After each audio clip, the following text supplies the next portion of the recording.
আল্লাহ বলে হাবিব আমিও চাই গো আমার গুনাহগার গোলামগুলা জান্নাতি হোক।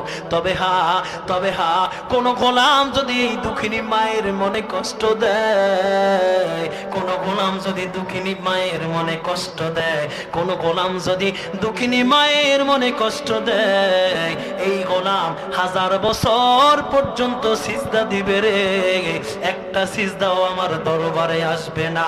মক্কা মদিনার ইমাম হবে, মক্কা মদিনার ইমাম হবে, আমার দরবারে তার কোনো আমল কবুল হবে না, আমার দরবারে তার কোনো আমল কবুল হবে না, আমার দরবারে তার কোনো যাকাত কবুল হবে না, আমার দরবারে তার কোনো কুরবানি কবুল হবে না, আমার দরবারে তার কোনো আমল আসবে না, সাদাকা আসবে না।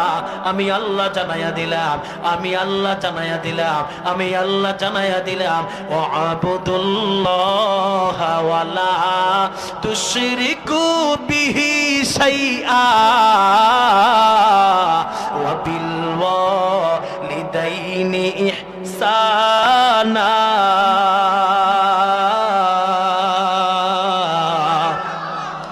দুনিয়ার জমিনে যদি নামাজ কবুল করাইতে হয়, যাকাত আদায় করতে হবে।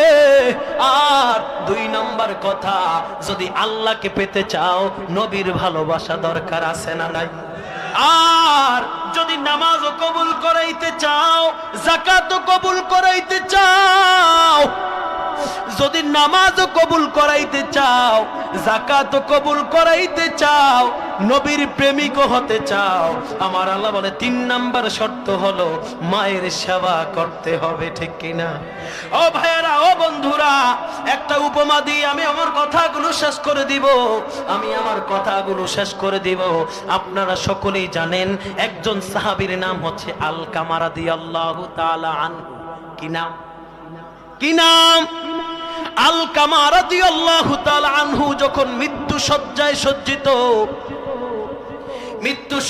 সজ্জিত, আলকামা রাদিয়াল্লাহু তাআলা আনহুর স্ত্রী তাকে বারবার কালেমা পড়াচ্ছে, জবানের মধ্যে কালেমা আসে না। মায়ের সাথে বেয়াদবির ফল, মায়ের সাথে বেয়াদবির ফল, মায়ের সাথে বেয়াদবির ফল কি হতে পারে? হুজুরের জামানায়, রাসূলের জামানায়, রাসূলের দেখা সাহাবী, রাসূলের দেখা জান্নাতি সাহাবীর জবানে কালেমা আসে না। ঠিক কিনা?